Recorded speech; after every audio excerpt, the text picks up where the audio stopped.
Bonjour. J'aimerais raconter une histoire pour vous. Une histoire de deux jeunes, Rita et Michel. Ils sont mariés. Et leur rêve, c'est d'avoir une maison pour commencer une famille. Avec un peu de temps, ils ont ramassé des sous, ils ont trouvé une belle maison. La maison était vieille, mais au moins, la maison était rénovée. Dans un bel quartier, pas les écoles pas loin. Donc, c'était idéal pour leurs besoins. Avec un peu de temps, Rita a tombé enceinte. Et 9 mois plus tard, a eu une belle petite cocotte. Un petit enfant s'appelle Melissa. Avec le temps, ils ont constaté que l'atmosphère est un peu différente dans la maison. Ils ont constaté qu'il y avait des jouets qui bougeaient, se déplaçaient. Des fois, ils ont mis le drap sur leur petit enfant et quelques minutes plus tard, ils retournent puis ils ont constaté que les draps étaient bougés, comme quelqu'un y a enlevé. Il y avait au point qu'à un moment donné, ils ont trouvé des objets déplacés d'une chambre à l'autre. Puis Rita et Michel, jeune comme il est, il riait, il dit ça doit être une fantôme. Ça va être un esprit qui aime ça jouer. Mais il y avait une soirée que Rita a se levé. Elle a entendu un bruit dans la chambre du bébé. Puis dans ce temps-là, le bébé est à peu près 6 mois. C'est certain que dans ce temps-là, Rita puis Michel, c'est tout nouveau, ça, un enfant. Ils ne savaient pas quoi délire, c'était quoi, pourquoi que l'enfant, des fois, braillait. Mais de cette fois-là, le cri de Melissa, leur petite bébé, c'était différent. Un cri un petit peu plus comme la peur. Donc, Rita, elle se lève, elle marche à côté, elle rentre dans l'autre chambre, elle ouvre la porte, elle voit le bébé par terre. Rita crie. Et c'est certain, Michel, il dit « Qu'est-ce qu'il y a? Qu'est-ce qu'il y a? » Il court dans la chambre, puis il constate que le bébé, Melissa, à 6 mois, était par terre. Par terre. Rita, c'est impossible. Comment que le bébé pouvait se transporter en haut, parce que vous saviez qu'un bébé de 6 mois, c'est dans un lit avec des grosses gates. C'était impossible. À 6 mois, le bébé n'était pas capable de marcher ou sauter ou même grimper. C'était impossible. Rita ne pouvait pas croire que son bébé, Melissa, était capable de sortir de son lit et de se trouver par terre. Ce soir-là, ils ont pris Melissa, puis ils ont couché avec dans leur lit.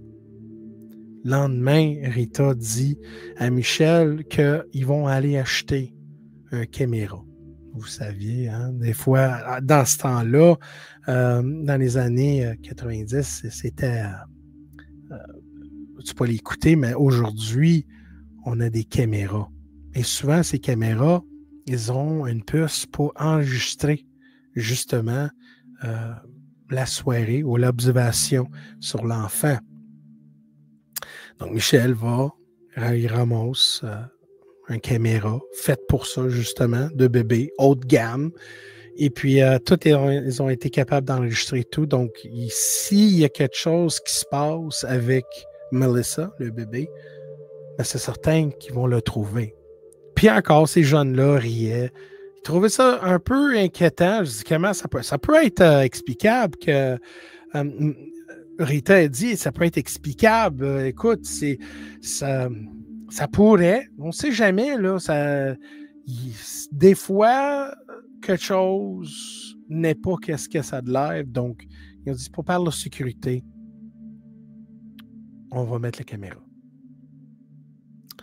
Donc, il installe la caméra. Puis la même soirée, il se couche.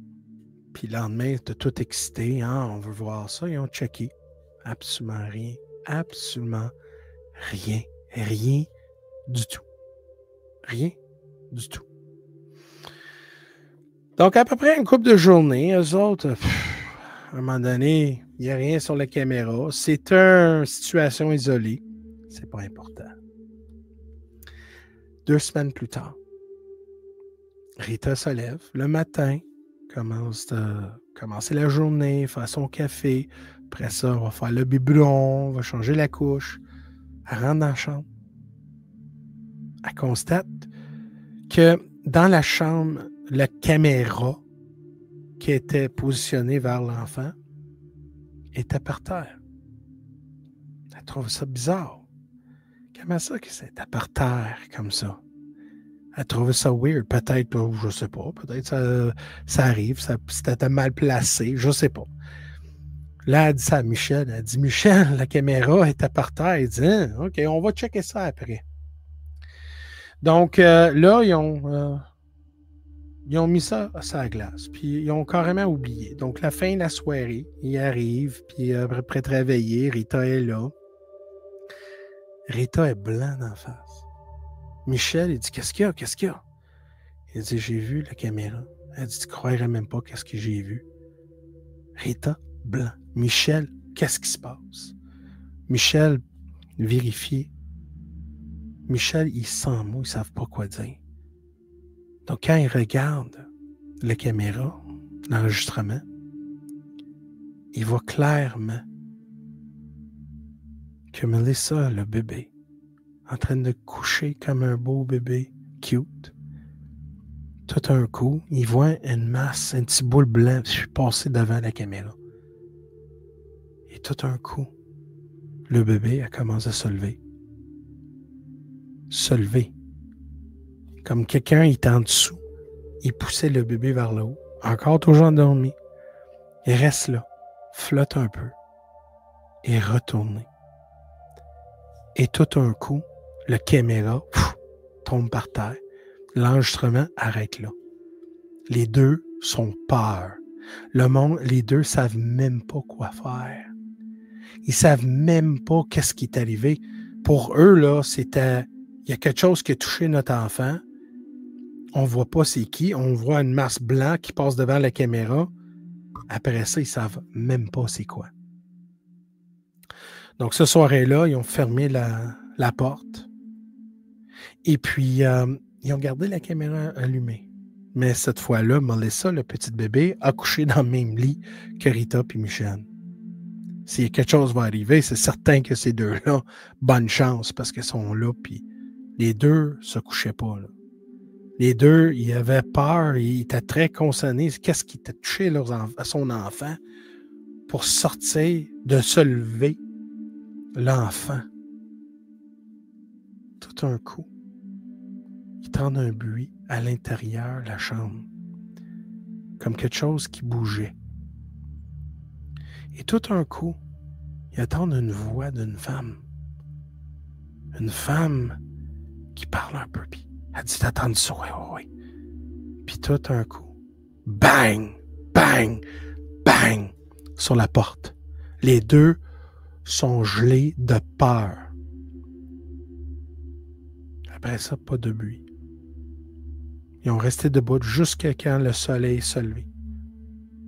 Après ça, ils ont retourné dans la chambre et ils ont vu que la chambre était en désordre. Les toutous par terre. La caméra est restée là. Mais il y avait beaucoup de dégâts. Pas le stall, mais la fenêtre. C'était un peu déplacé, le stall. Tu avais aussi le drap du bébé était par terre. Le lit était déplacé un peu. Donc, Michel puis Rita regardent puis il dit, on va te checker la caméra. Peur, il ne voulait pas. Rita dit, non, je ne vais pas garder. Je ne vais pas garder. Écoute, j'ai peur. Donc, finalement, ils ont gardé l'enregistrement. Et qu'est-ce qu'ils ont vu? Il y avait un gros lumière blanc qui s'allume à l'intérieur de la chambre. Et justement, tout a tombé. Tout comme si, un exemple, il y avait un gros cyclone d'air et tout était mis par terre. Et justement, après le bang, bang, bang, la lumière s'éteint. Peur, ces deux-là ont tout ramassé leur linge et ont été couchés chez les parents. Michel, il avait appelé une médium. Il dit, je pense, j'ai une fantôme, j'ai un esprit, un poltergeist, je ne sais pas, dans ma maison. Et puis, le médium dit, OK, calmez-vous. Il dit, on expliquait ça. L'enfant était-tu menacé, des blessures? Il dit, non, il n'y avait rien. Écoute, on a vu l'enfant un moment donné par terre et on a acheté une caméra. Puis, justement, il a tout expliqué que l'enfant était levé. Après ça, retourné. Et c'est quand ils ont sorti l'enfant de la chambre, c'est là que ça manifestait agressivement. Donc, le médium dit, parfait, je vais faire ma recherche et je te reviens. Donc, le médium m'a dit, écoute, Rita, Michel, j'ai quelque chose à te dire. Il y avait une femme qui habitait dans cette maison-là, que son enfant est mort, très jeune, à peu près 1 an. Je ne sais pas exactement c'était quoi, c'était-tu tuberculose, quelque chose de même. C'était quelque chose hors de son contrôle. Le madame est devenu tellement dépressif qu'elle se suicidé. Pas dans la maison, mais ailleurs. Donc, la façon qu'elle est morte, je pense qu'elle a sauté d'un pont. Elle est morte. Donc, elle a vraiment se suicidé à cause que son perte d'enfant. Donc, le médium a dit, c'est certain que je vais aller dans cette maison-là, je veux faire mon investigation, je veux savoir si c'est la femme. Et finalement, c'est certain que l'enfant n'était pas là. Même Rita puis Michel, avec le médium, ont rentré dans la maison. Puis tout un coup, le médium a commencé à shaker. Elle a dit, oh my God, c'est elle. It's it. Puis elle est là, puis elle cherche son enfant. Et puis elle pense que ton enfant, c'est à elle. Donc Michel et Rita ont dit, ben voyons donc. Elle a dit, je pense fortement. Donc là, le médium a fait les chambres, donc elle rentre dans la chambre du bébé. Que c'était justement l'ancienne chambre du bébé à elle. Donc peut-être c'est ça justement qu'elle dit que l'esprit, la madame en question, pense que c'est son enfant. Donc, le médium continue, puis là, elle fait une séance. Là, elle appelle la madame. Et puis, les deux sont figés là. Tout un coup, la chambre allume. Il y a une grosse lumineuse, un boule lumineux dans le coin en haut. Et le médium contacte avec son nom. Je ne me rappelle plus son nom, mais elle dit son nom. Elle dit, ton bébé est mort. Ton bébé est mort. Ton bébé t'attend de l'autre bord. Suive la lumière. Cette bébé ici n'est pas le tien. Ça appartient à ces deux-là. Et tout un coup, t'entends une voix très forte. Mon bébé! Mon bébé! Puis le médium a dit, ton bébé est mort. Ton bébé est mort et tu sais qu'elle est morte. Tu sais, tu as pris ta vie. Là, tu es vraiment pogné entre les deux mondes. Puis là, elle encourageait l'entité ou l'esprit d'aller vers la lumière, de quitter. Parce que là, qu'est-ce qu'elle faisait? C'est de prendre position d'un autre enfant qui n'appartient pas à elle. Donc, Rita a dit à haute voix que c'est mon bébé, c'est pas le tien. Le tien est morte. Puis avec un peu de temps, tu voyais que la luminosité de cette boule d'énergie-là dans le coin a disparu un petit peu, par petit peu, par petit peu. Et le médium, tout un coup, tu vois un courant froid qui traverse leur corps, comme si ça allait de la chambre. Et le médium pose un groupe de questions. Sentez-vous ça? Oui, parfait. Reste ici. Reste ici. Bouge pas. Le médium sort de la chambre, rentre dans la cuisine, ouvre une fenêtre. Puis à d'autres voix. Retourne avec ton enfant, va vers la lumière. Quelques secondes plus tard, le médium rentre dans la chambre. Puis elle dit, Rita, Michel, je pense qu'il est parti. Donc, c'est certain, retourner à la maison, c'était une aventure. Là. C'était vraiment, on va-tu mettre notre enfant dans cette chambre-là? Là? Donc, ce soir-là, le médium a convaincu les deux de remettre l'enfant qui est là, mettre la caméra. C'est certain que si l'entité voulait faire mal à l'enfant, c'est certain. Mais dans ce cas-là, c'était différent. Donc, ce soir-là, les deux, je ne sais pas, par hasard, ils ont tombé endormis. Le lendemain, ils se lèvent, ils rentrent dans la chambre, tout est beau.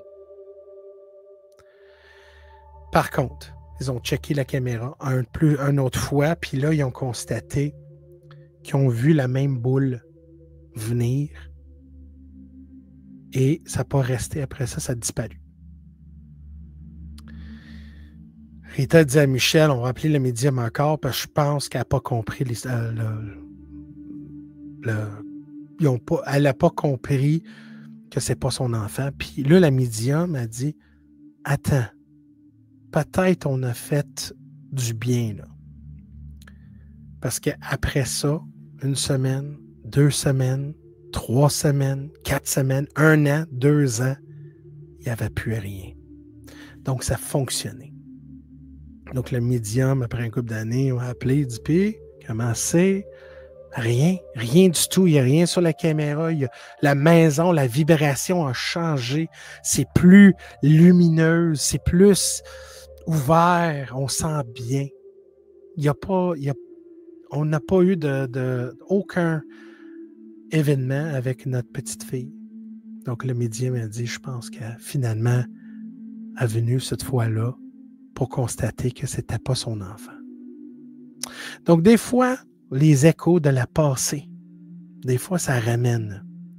Et des fois, les esprits sont attachés. Et des fois, ils se trompent. Et ce coup-là, la madame en question qui a pris sa vie a eu tellement l'amour pour son enfant que quand elle retournait dans la pièce où son enfant était, peut-être elle pensait exactement que c'était son enfant. Mais en réalité, c'était pas. Pas tous les esprits sont mauvais. Pas tous les esprits veulent faire mal aux enfants. Mais cette fois-là, c'était une maman qui voulait juste avoir un corps, son enfant, dans ses bras.